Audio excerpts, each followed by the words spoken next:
Anda kembali menyaksikan Breaking News. Pemirsa, di Indonesia, penentuan awal Zulhijjah menggunakan dua metode, yakni Rukyatul Hilal dan Hisab. Lalu bagaimana penentuan awal Zulhijjah di negara-negara yang berpenduduk muslim lainnya?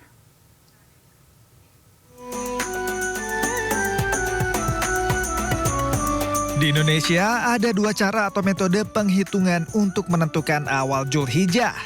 Muhammadiyah menggunakan metode hisab hakiki wujudul hilal, sedangkan Nahdlatul Ulama menggunakan metode imkanur ru'yat.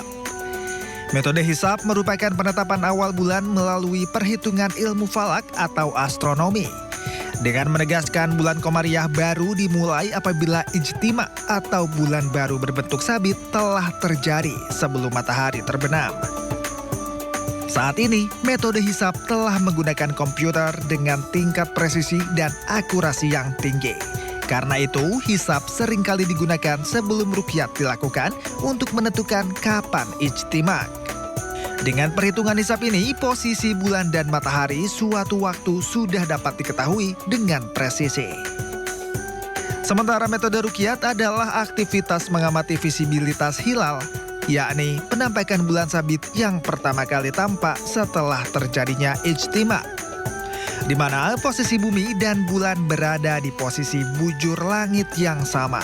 Cara melihatnya bisa dengan mata telanjang atau menggunakan alat optik sebagai penunjangnya. Rukyatul Hilal diambil dari bahasa Arab yang artinya melihat bulan sabit. Menurut kriteria baru yang ditetapkan oleh Menteri Agama Brunei, Indonesia, Malaysia, dan Singapura atau MABIMS, imkanur rukyat dianggap memenuhi syarat apabila posisi hilal mencapai ketinggian 3 derajat dengan sudut elongasi 6,4 derajat. Dengan ketinggian dan elongasi tersebut, hilal termasuk bulan baru berusia 5-7 jam. Selain itu, hilal akan terlihat ketika matahari mulai terbenam. Pengamatan hilal ini dilaksanakan di 134 pos pemantauan di Indonesia, mulai dari Indonesia Timur hingga Indonesia Barat. Untuk menentukan awal Zulhijjah dan Hari Raya Idul Adha, pemerintah menggelar sidang isbat yang melibatkan semua perwakilan ormas Islam untuk menyatukan pendapat. Dalam metode rukyat, munculnya hilal dipengaruhi oleh sejumlah faktor, seperti kondisi atmosfer, kekeruhan, serta jarak antara matahari dan bulan di cakrawala. Lalu, bagaimana penentuan awal Zulhijjah yang digunakan negara-negara yang berpenduduk muslim lainnya? Malaysia menggelar penentuan awal Zulhijjah dengan aktivitas melihat hilal yang ditempatkan di sejumlah lokasi di seluruh negeri. Di Arab Saudi dan negara-negara mayoritas muslim lainnya di Timur Tengah mengandalkan kesaksian para pengamat hilal. Penetapan awal Zulhijjah ditentukan oleh penampakan bulan sabit pertama. Seringkali Mesir, Qatar, dan Uni Emirat Arab mengikuti keputusan Arab Saudi. Sedangkan di Amerika Serikat dan Kanada, penentuan awal Zulhijjah mengikuti fatwa Dewan Fikih Amerika Utara. Begitu juga dengan negara-negara di Eropa dan Inggris yang mengikuti fatwa Dewan Fatwa dan Penelitian Islam Eropa dan Badan Amal Inggris.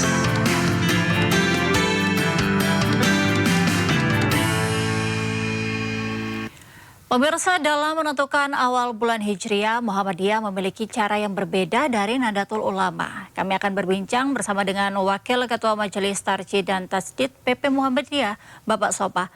Selamat malam, Pak Sofa. Assalamualaikum. Waalaikumsalam, selamat malam Mbak Angel. Baik, Pak Sopa, ini melihat saat ini sedang menanti keputusan dari sidang isbat. Bagaimana sebenarnya Pak, kalau dari Muhammadiyah sendiri, metode apa yang digunakan dalam menentukan hilal ini Pak? Ya, kalau Muhammadiyah itu menggunakan metode hisab hakiki wujudul hilal, yaitu dengan menghitung posisi benda-benda langit, dalam hal ini matahari, bulan, dan bumi, posisinya bisa dihitung dengan lebih akurat. Sehingga kalau bagi Muhammadiyah, antara hisab dan ru'yat itu posisinya sejajar. Jadi hisab bisa digunakan untuk menentukan awal bulan, begitu juga dengan ruqyat. Nah, karena hisab ini perhitungannya lebih presisi, lebih akurat dan memberikan kepastian, maka Muhammadiyah pada akhirnya menggunakan metode hisab hakiki wujudul hilal. Baik, menggunakan metode hisab hakiki. Lalu proses pengambilan keputusan di Majelis Tarjih ini seperti apa, Pak? Ya, jadi proses pengambilan keputusannya adalah Majelis Tarjih itu yang ditugaskan oleh pimpinan Pusat Muhammadiyah untuk melakukan hisabnya. Di Majelis Tarjih ada divisi hisab dan sains. Nah, divisi inilah nanti yang menyiapkan hitungannya dan yang menjadi markas atau pusatnya adalah di kota Yogyakarta. Nah, ada 3 kriteria untuk menentukan awal bulan baru. Yang pertama terjadi ijtima pada tanggal 29 setiap bulan Komariah. Kemudian yang kedua, posisi hilal sudah di atas ufuk.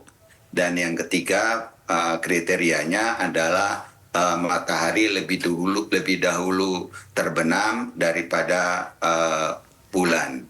Nah, kalau 3 kriteria itu terpenuhi, maka malam itu dan esoknya sudah ditetapkan sebagai bulan baru. Oke. Nah, hasil perhitungan dari Majelis Tarjih ini kemudian nanti disampaikan kepada pimpinan Pusat Muhammadiyah. Dan atas dasar ini pimpinan Pusat Muhammadiyah kemudian membuat maklumat. Maklumat itu artinya pengumuman atau pemberitahuan yang ditujukan terutama adalah untuk warga Persyarikatan Muhammadiyah di seluruh Indonesia. Yang isinya maklumatnya itu antara lain, jadi untuk 1 tahun itu dari mulai awal bulan Ramadan, kemudian tanggal 1 Syawal, begitu juga dengan awal Dzulhijjah, kemudian juga menetapkan untuk tanggal 9 untuk hari Arafahnya, dan tanggal 10 untuk hari raya Idul Adha. Jadi maklumatnya itu dibuat sekaligus, kemudian disampaikan oleh pimpinan Pusat Muhammadiyah.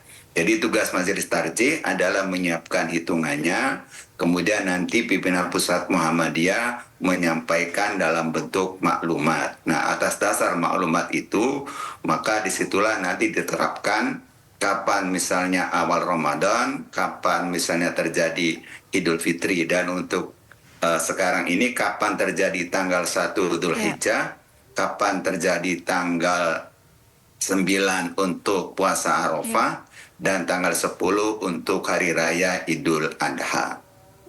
Begitu Mbak Angel. Bapak, untuk proses pemantauan ini Pak, ada berapa titik kalau dari Muhammadiyah untuk pemantauan hilal? Ya, jadi Muhammadiyah walaupun menggunakan hisab, tetapi di dalam prakteknya untuk keperluan ilmu pengetahuan, kita punya beberapa titik pemantauan. Antara lain kalau di Medan, di Sumatera Utara itu ada OIF UMSU, di sana melakukan pemantauan juga. Kemudian di Makassar, itu di Universitas Muhammadiyah Makassar, juga melakukan pemantauan hilal. Kemudian kalau di Jogja itu dilakukan pemantauan di UAD, jadi di Fastron UAD. Kemudian kalau di Jawa Timur kita juga punya pemantauan untuk hilal itu. Jadi meskipun Muhammadiyah menggunakan hisab hakiki wujudul hilal, tetapi untuk keperluan riset, untuk keperluan ilmu pengetahuan, kita juga melakukan ruqyat. Baik, apakah dengan proses pemantauan yang berada di sejumlah titik tadi, begitu meskipun menggunakan metode berbeda, ini juga melibatkan masyarakat, Pak? Suaranya kurang keras, Mbak. Bagaimana, Pak? Suaranya kurang keras, coba diulang lagi. Iya, apakah dengan proses pemantauan yang tadi Bapak sampaikan itu juga turut serta melibatkan masyarakat, Pak? Iya, karena biasanya masyarakat kan sangat tertarik, dan ini sekaligus juga memberikan edukasi. Dan pemantauan ini bukan hanya untuk awal bulan baru, termasuk juga untuk memantau kalau terjadi gerhana ya, apakah terutama gerhana bulan ya di malam hari. Nah, jadi nanti hasil ini itu bisa dijadikan sebagai data ya, dan data inilah nanti yang sangat penting digunakan untuk keperluan hisab. Baik. Dan kalau di dalam penelitian ini kan sangat penting ya, karena berdasarkan data. Baik. Begitu Mbak Angel. Pak Sopa, sebelum kita lanjutkan, ada informasi mengenai pemantauan hilal dari Falakiyah NU DKI Jakarta yang melakukan pemantauan hilal di Masjid Hasyim Asy'ari Jakarta Barat. Melihat hilal di ketinggian kurang dari 3 derajat, artinya belum memenuhi syarat sebagai bulan baru. Saudara-saudara kita di belahan timur sampai belahan barat melaksanakan Ru'yatul Hilal yang jumlahnya itu ada 114 titik di seluruh Indonesia. Mungkin saja dari 114 titik ini ada yang melihat. Dan saudara kita yang di Aceh sana itu satu-satunya daerah yang memenuhi kriteria. Ketinggiannya sudah di 6 derajat dan elongasinya sudah 6,9. Jadi sangat memenuhi kriteria. Jadi kita tunggu saja bagaimana hasil dari saudara kita yang di Aceh. Kami yang melaksanakan Ru'yatul Hilal di Masjid Raya Kiai Hasyim Asy'ari ini berhasil atau tidak berhasil, melihat atau tidak melihat, akan kami laporkan ke pertama pengurus besar Nahdlatul Ulama, yang kedua ke Kementerian Agama Pusat sebagai bahan untuk sidang isbat. Sementara pemirsa, tim pemantau hilal dari Falakiyah NU dari DKI Jakarta yang melakukan pemantauan hilal di Gedung Kanwil Kemenak Jakarta ini melihat hilal di ketinggian kurang dari 3 derajat, artinya belum memenuhi syarat sebagai bulan baru. Kami dari tim Hisab Ru'yat Kanwil Kementerian Agama Provinsi DKI Jakarta baru saja menyelesaikan pengamatan observasi terhadap hilal awal Zulhijjah 1466 Hijriah, dan sesuai hisab atau perhitungan, karena untuk ru'yat ini kan diperlukan data, maka kami terlebih dahulu melakukan hisab atau perhitungan data-data untuk benda-benda langit, diantaranya matahari dan bulan atau hilal. Ini saat ini kami dapati sore ini data ketinggian hilal untuk awal Zulhijjah ini di posisi kami mengamati, yaitu ada pada posisi 2,05 derajat irtifanya atau elevasinya, ketinggiannya, dan ini di bawah daripada kriteria MABIMS yang diberlakukan saat ini, yaitu 3 derajat. Kemudian elongasi juga belum mencapai kriteria yang ditentukan dalam kriteria MABIMS yang baru, yaitu 6,4 derajat. Walaupun sudah mendekati untuk saat ini 6,3 derajat.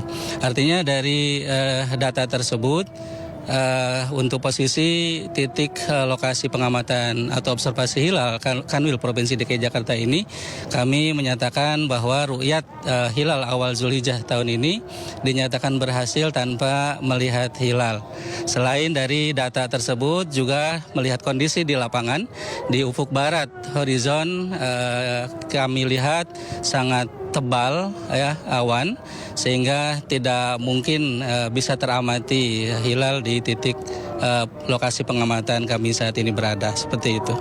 Baik Pak, artinya jika dibandingkan dengan perhitungan ataupun pemantauan hisab dengan juga Ruqyatul, ini ada perbedaan atau seperti apa Pak? Ya, sebenarnya tidak bersifat perbedaan, tapi justru bersifat saling melengkapi, karena sebelum melakukan ru'yat atau pengamatan atau observasi itu kita melakukan hisab terlebih dahulu. Jadi data hisab itulah yang kemudian dibuktikan dalam observasi atau pengamatan hilal pada sore hari ini. Ternyata terbukti memang selain kriteria yang tadi belum tercukupi, juga kondisi di lapangan memang saat ini tidak mungkin hilal untuk terlihat karena faktor alam atau faktor cuaca yang cukup tebal awan di ufuk atau di horizon barat, seperti itu.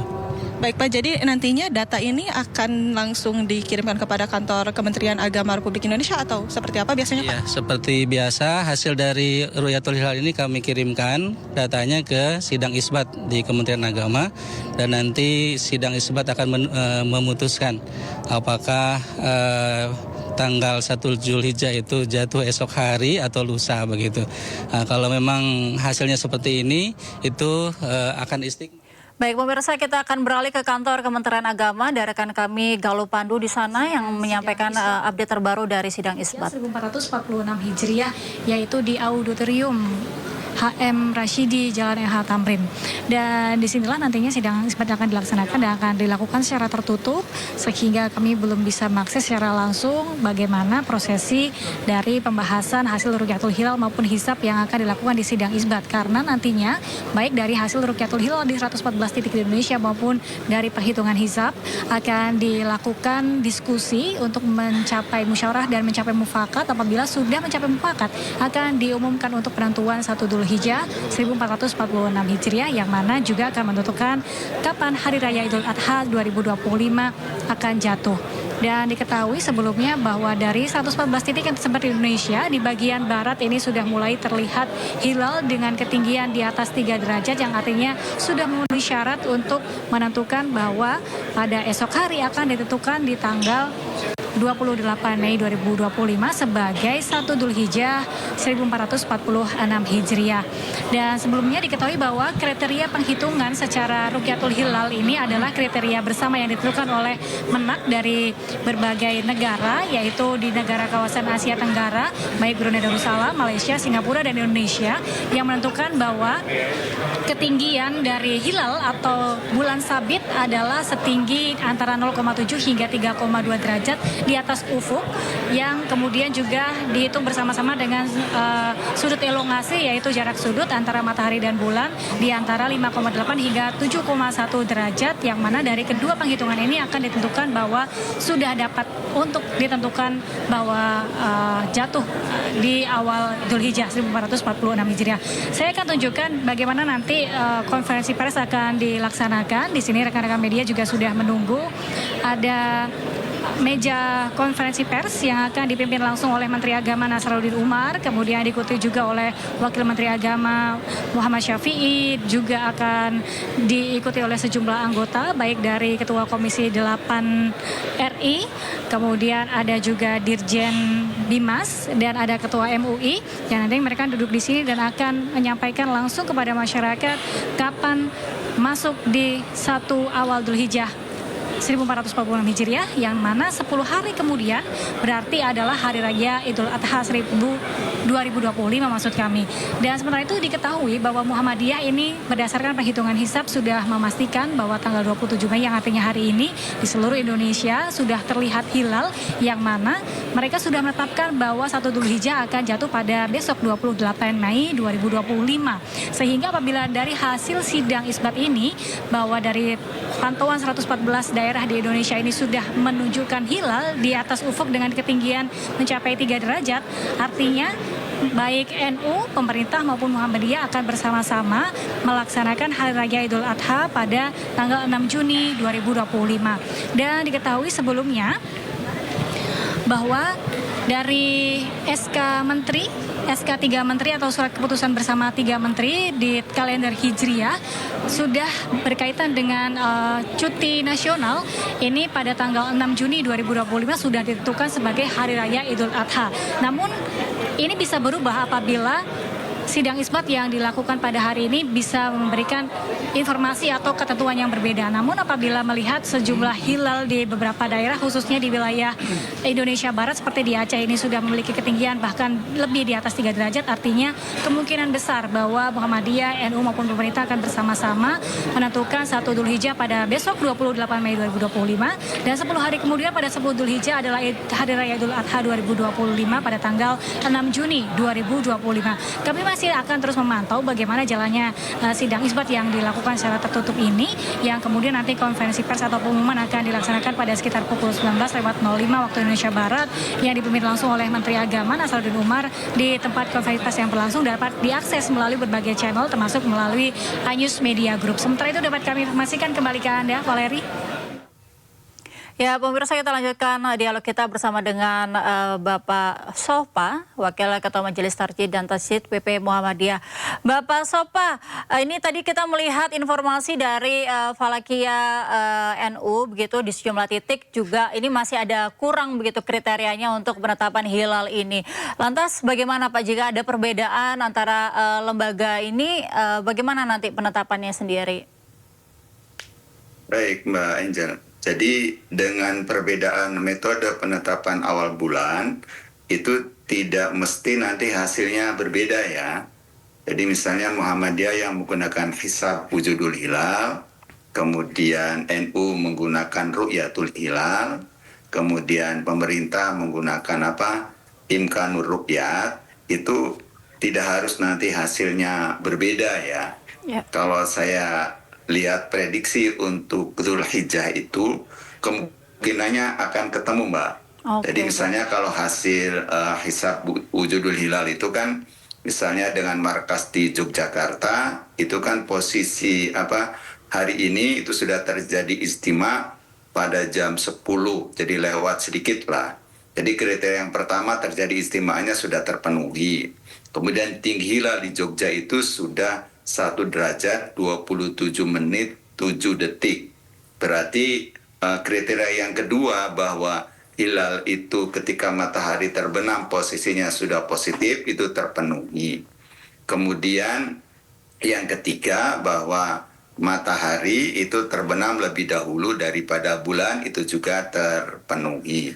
Maka kalau di Muhammadiyah ini sudah bisa diprediksi jauh-jauh hari bahwa untuk tanggal 1 Dzulhijjah itu jatuh pada hari Rabu tanggal 28 Mei.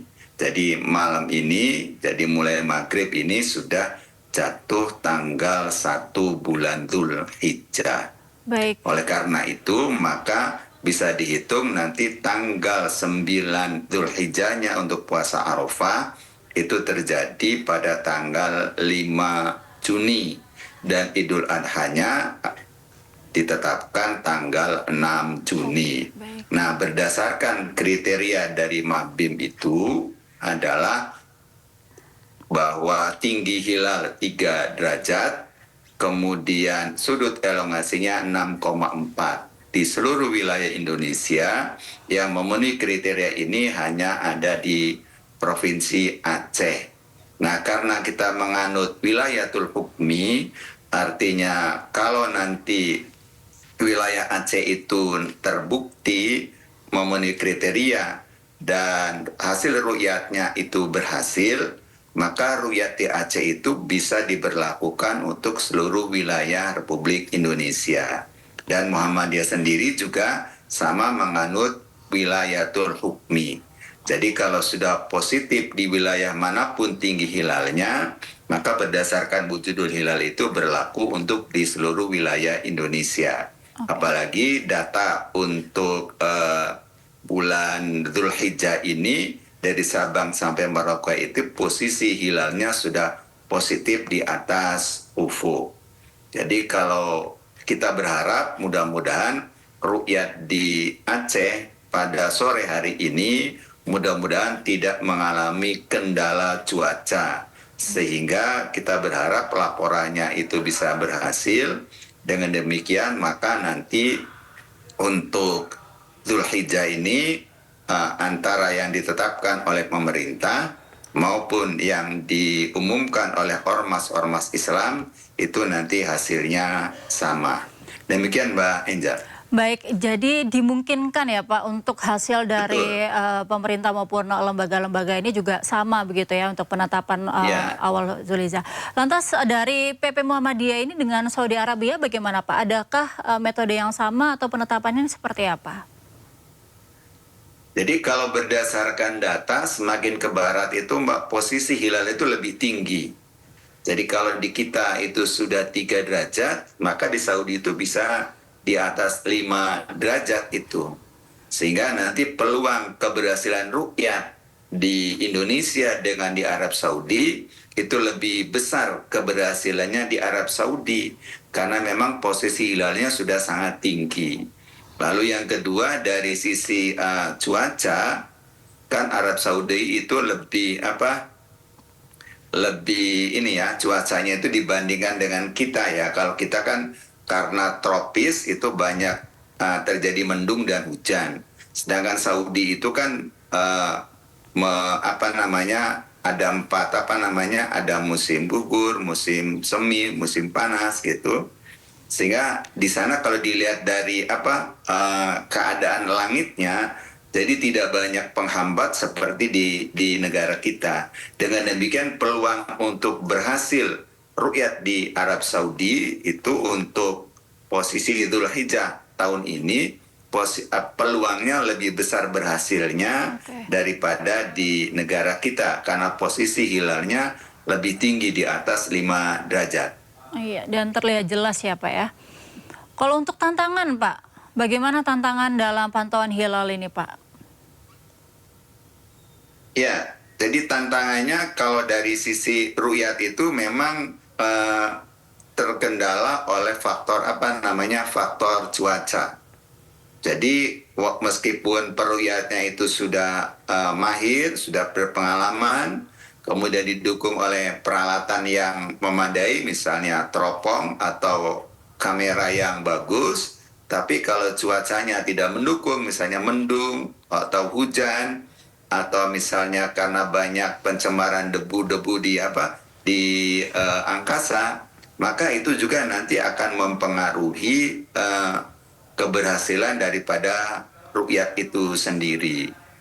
Sehingga kalau di Muhammadiyah akhirnya memilih kepada hisab, karena memang hisab itu kalau dilihat dari sisi tantangan itu sebenarnya lebih sedikit dibandingkan dengan ruqyah.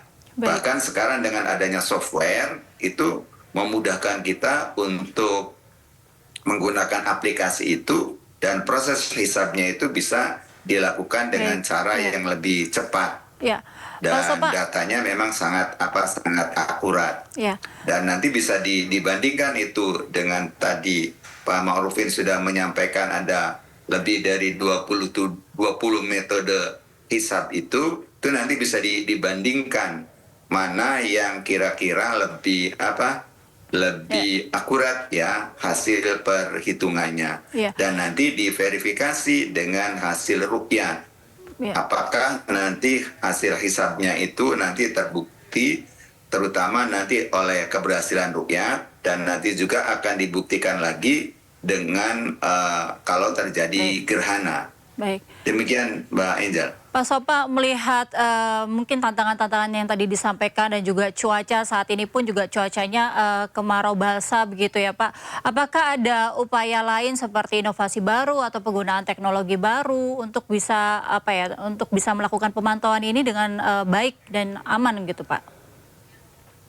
Nah, kalau di Muhammadiyah di samping menggunakan penggunaan sains dan kemudian meningkatkan penggunaan teknologi, di Muhammadiyah itu mempelopori penggunaan kalender Hijriah global tunggal.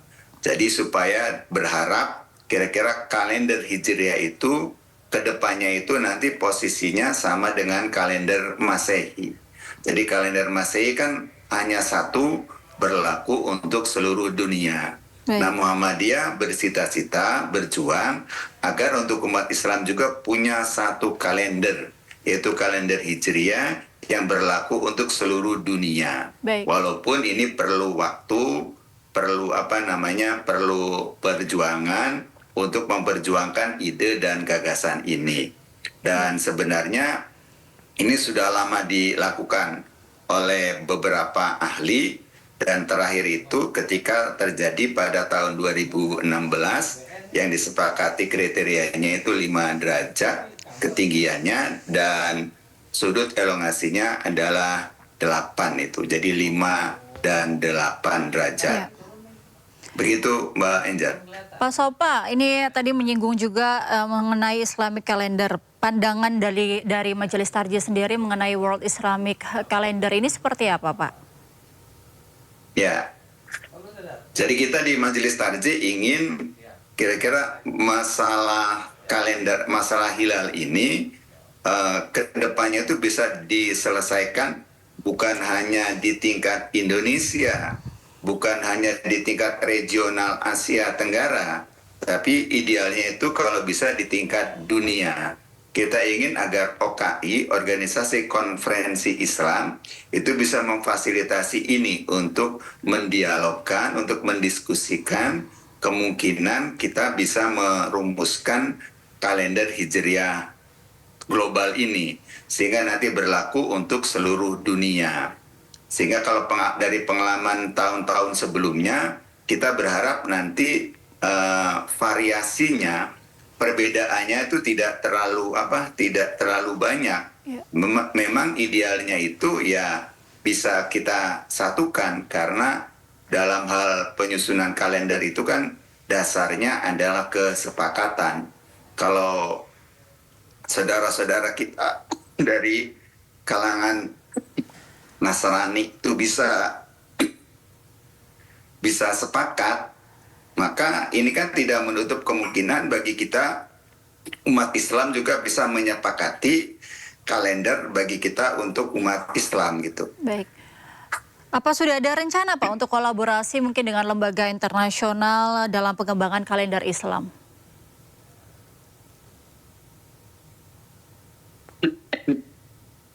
Ya, kita di Muhammadiyah sudah lama kita mengajak pakar-pakar di tingkat internasional untuk mendiskusikan ini, baik yang kita selenggarakan sendiri di Indonesia maupun kita ikut berpartisipasi di tingkat dunia begitu. Dan sampai saat ini kita juga masih menjalin komunikasi dengan beberapa pakar, misalnya yang di Eropa, lembaga fatwa di Eropa, kemudian lembaga fatwa di Amerika, begitu juga dengan yang kemarin tahun 2016 merumuskan kalender Hijriah global tunggal di Turki.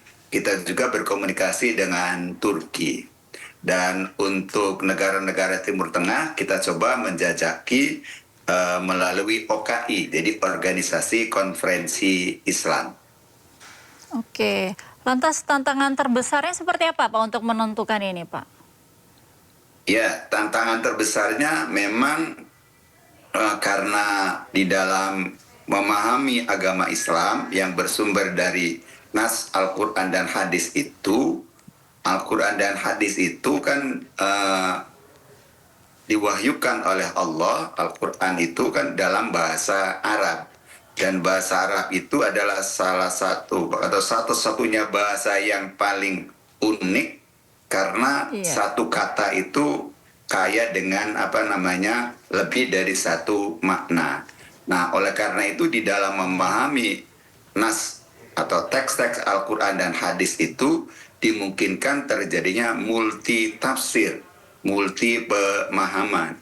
Nah, di dalam penentuan awal bulan... Pak Sopa, kita tahan dulu sebentar. Kita melihat bagaimana pantauan hilal di Aceh, Pak Sopa. Yang dilakukan oleh tim sendiri mencapai angka 3,2 derajat. Artinya kategori untuk penentuan 1 Zulhijjah sudah bisa ditentukan sekarang. Dan untuk lebaran Idul Adha sendiri akan jatuh pada 6 Juni mendatang. Dan untuk lebih pastinya nanti informasi tersebut akan dikirim kepada Kementerian Agama Republik Indonesia dan diumumkan langsung oleh Menteri Agama Republik Indonesia. Demikian Valerie. Baik, Syukri. Bagaimana metode pemantauan hilal yang dilakukan di wilayah Aceh? Nah, metode yang dilakukan di Provinsi Aceh sendiri itu mengamati hilal, Rukyatul Hilal, dan di lokasi observatorium sendiri disiapkan 6 teropong untuk memantau hilal. selain di Kabupaten Loknga, Aceh Besar, dan pemantauan sendiri juga dilakukan di beberapa titik di Provinsi Aceh, yaitu di Sabang, Nansala, Lok Sumawe, dan Suak Gerbang Aceh Jaya. Begitu Valerie. Baik, terima kasih. Syukri Syarifuddin melaporkan langsung dari Kota Banda Aceh, Aceh. Selamat bertugas. Kita lanjutkan dialog kita dengan Bapak Sopa. Pak Sopa masih bersama kami. Ya, Pak Sopa.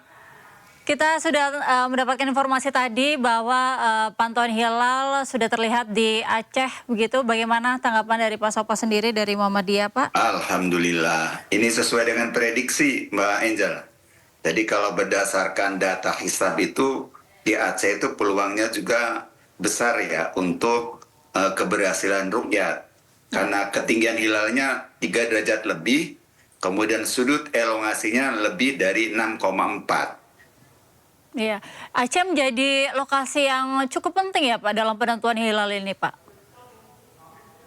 Ya, karena kebetulan untuk tahun 1446 Hijriah, itu yang memenuhi kriteria Mabim itu hanya di Aceh. Sedangkan untuk di wilayah lain di seluruh selain daripada Aceh, itu belum memenuhi kriteria Mabim.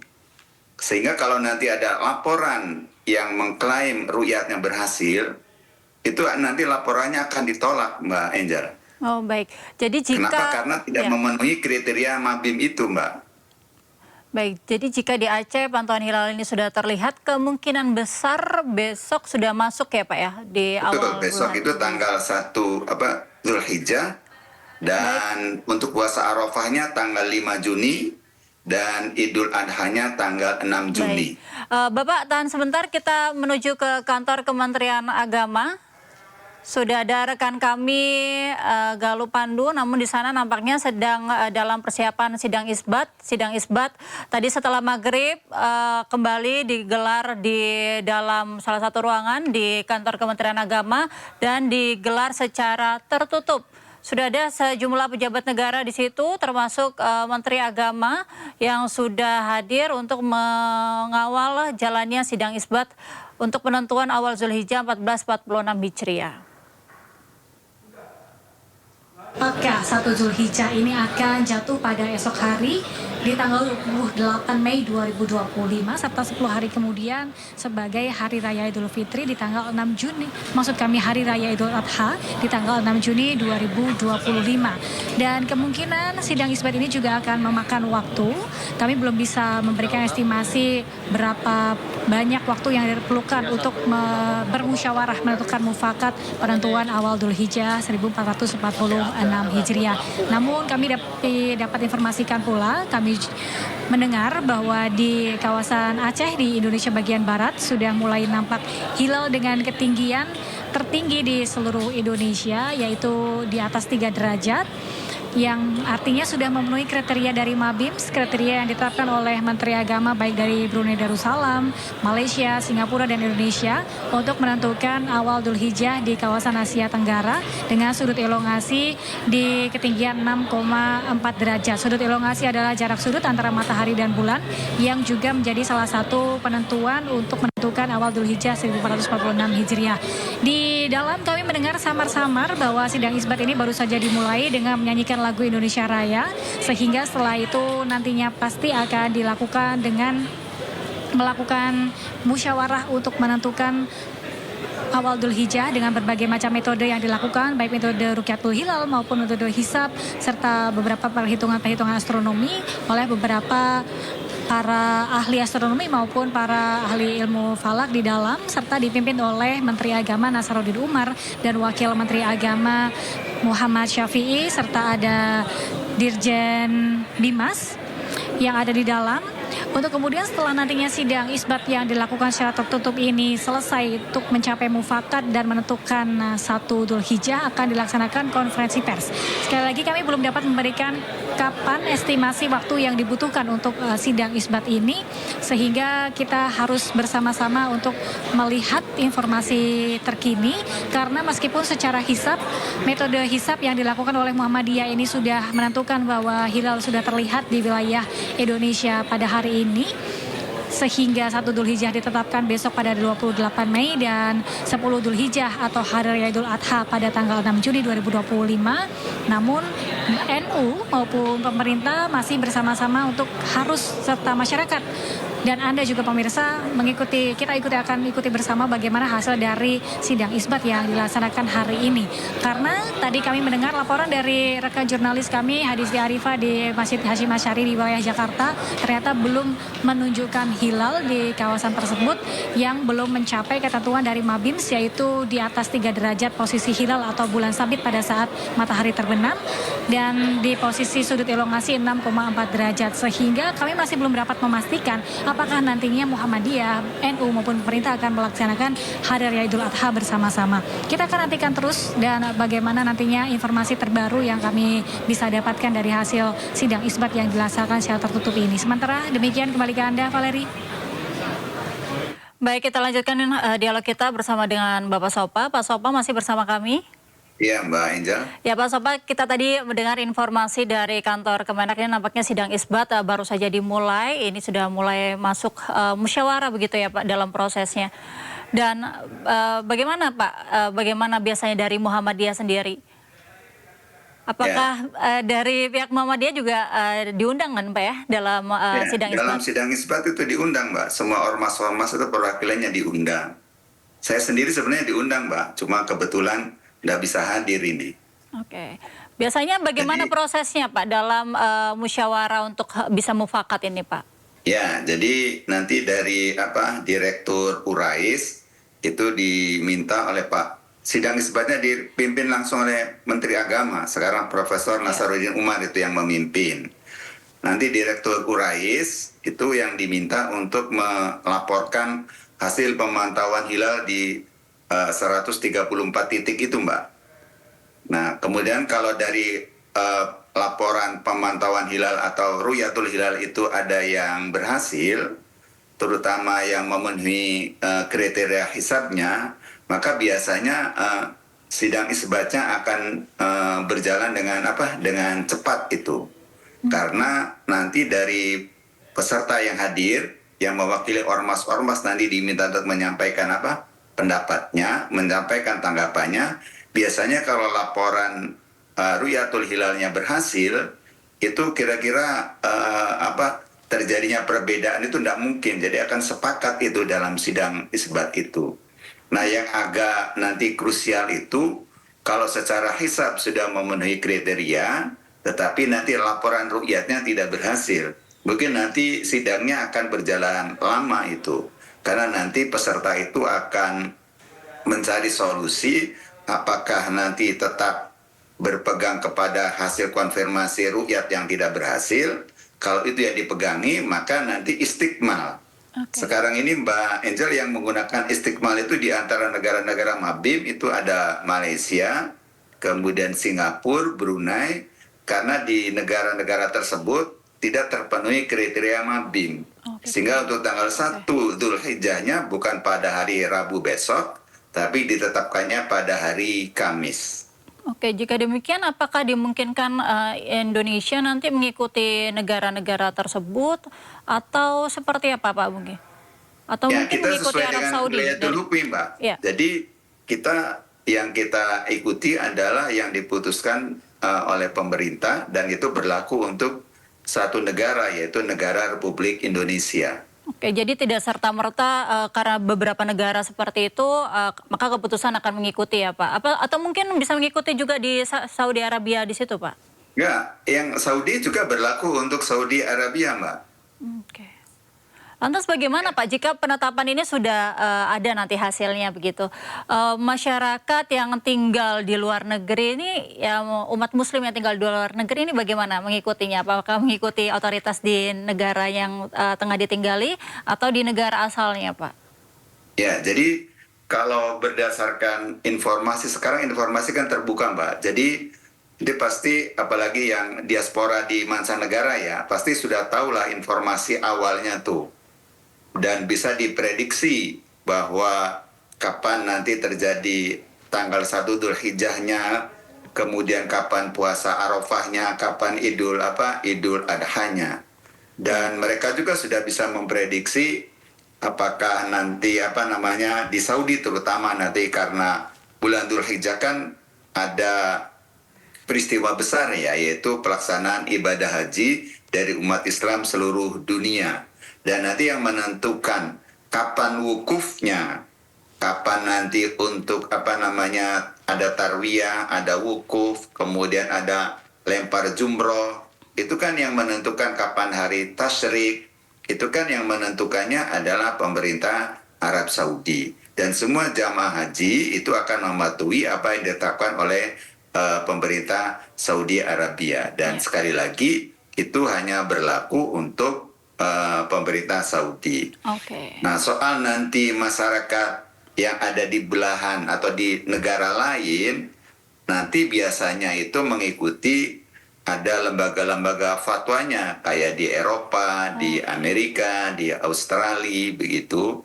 Nah, itu nanti mereka memutuskan sendiri gitu, apakah nanti bersamaan dengan Saudi atau tidak. Baik.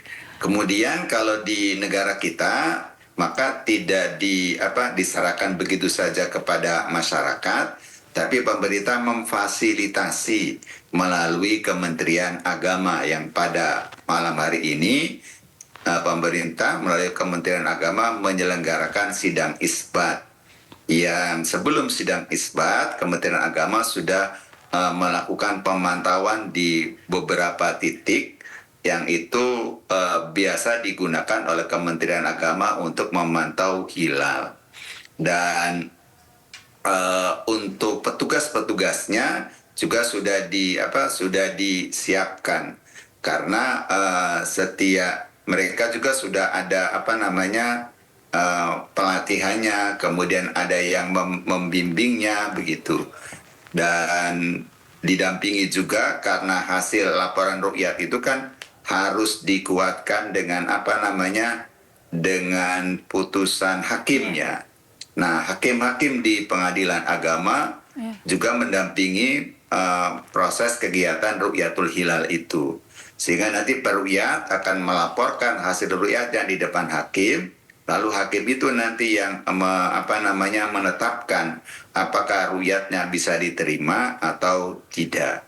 Nah, untuk laporan yang di Aceh pada hari ini, karena berdasarkan data hisabnya Aceh sudah memenuhi kriteria Mabim dan laporan ruqyatnya itu sesuai, benar, artinya melaporkannya itu bahwa beliau itu berhasil meruqyat hilal, kemudian juga menjelaskan posisi hilalnya itu apakah terlentang atau tengkurap. Jadi kalau laporannya itu hilalnya tengkurap, itu jelas itu ruqyatnya itu tidak benar begitu.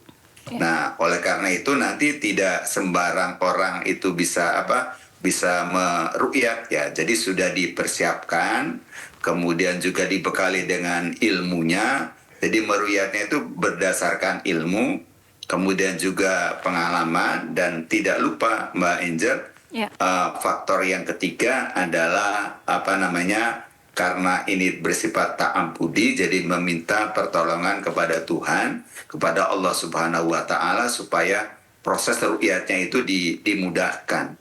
Karena bagaimanapun manusia itu hanya bisa berikhtiar, berusaha, yang menentukan itu hanya Allah Subhanahu wa Ta'ala. Baik. Bapak jika tadi melihat bahwa ada perbedaan begitu yang terlihat antara di Aceh maupun di Jakarta, itu jika nanti disampaikan dalam sidang isbat nanti, karena posisi Aceh ini juga penting dalam penentuan, ini seperti apa? Apakah nanti akan lebih mengarah kepada apa yang terlihat di Aceh atau mungkin Jakarta atau beberapa titik lainnya? Jadi nanti yang jadi patokan pertama itu kriteria Mabim dulu, Mbak. Jadi di tempat mana yang memenuhi kriteria Mabim itu. Jadi kalau dari wilayah Republik Indonesia yang ada 34 provinsi ini, itu yang memenuhi kriteria Mabim itu hanya di Aceh. Jadi nanti yang jadi patokan utama penentu dalam menetapkan sidang isbat itu adalah laporan ruqyat dari Aceh. Kalau dari tempat yang lain di luar Aceh karena tidak memenuhi kriteria rukyat itu hanya sebagai pendukung untuk menguatkan. Jadi yang jadi patokan itu hasil rukyat di Aceh. Nah, kalau nanti berbeda hasil rukyat di Aceh dengan di luar Aceh, maka nanti yang dijadikan patokan adalah hasil rukyat di Aceh. Kenapa? Karena di Aceh itu memenuhi kriteria Nyumabib itu, yaitu ketinggian hilalnya 3 derajat, kemudian sudut elongasinya 6,4 derajat. Oke, baik. Berarti jika memang ada terjadi perbedaan gitu, tetap melihat pada kriteria itu sendiri ya Pak ya? Betul, Lantas betul. mungkin bisa diceritakan, mungkin karena Bapak kan juga pernah mengikuti sidang isbat begitu, jika ada perbedaan pendapat ini bagaimana yang terjadi di dalam ruang sidang Pak? Ya, selama saya mengikuti sidang isbat, alhamdulillah itu kebetulan posisi hilalnya itu sudah memenuhi kriteria, sehingga diskusinya tidak terlalu panjang. Nah, yang kedua juga saya pernah mengikuti sidang isbat, posisi hilalnya itu tidak memenuhi kriteria Mabim di seluruh wilayah Indonesia. Maka keputusan isbatnya itu ditetapkan bukan berdasarkan ru'yatul hilal, karena ru'yatnya tidak berhasil, maka menggunakan istikmal. Jadi bukan besoknya untuk tanggal 1-nya, tapi ditetapkan lusanya tanggal 1-nya. Jadi kalau yang begitu biasanya diskusinya tidak terlalu tidak terlalu panjang ya, walaupun sebelum Menteri Agama mengambil keputusan selalu meminta pendapat dari ormas-ormas yang hadir, terutama 2 ormas besar yaitu Nahdlatul Ulama dan Muhammadiyah. Itu selalu diminta pandangannya, dimintai pendapatnya dalam sidang isbat. Baik. Dan kita di Persyarikatan Muhammadiyah selalu diundang oleh Kementerian Agama dan kita mengirimkan wakilnya atau utusannya. Baik, Bapak, jika dalam sidang isbat begitu, Pak, apakah selalu melibatkan hakim dari pengadilan agama, Pak? Diulang lagi, Mbak. Dalam sidang isbat, apakah selalu melibatkan hakim pengadilan agama, Pak? Ya, kalau di sidang isbatnya hakim tidak dilibatkan, Mbak. Jadi yang dilibatkan hakim itu pada saat pemantauan ru'yatul hilal yang di berapa titik itu. Kalau tidak salah 100 berapa itu hakim dilibatkan itu. Oh, jadi hakim hanya di titik-titik pemantauan saja, tapi tidak dalam pengambilan keputusan di ruang sidang isbat ya, Pak? Ya, kalau di ruang isbat itu hakim tidak dilibatkan itu.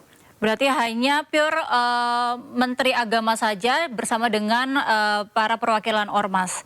Ya, jadi Menteri Agama, kemudian perwakilan ormas, dan anggota ini, Mbak, di Kementerian Agama itu ada tim hisab ru'yat Kementerian Agama.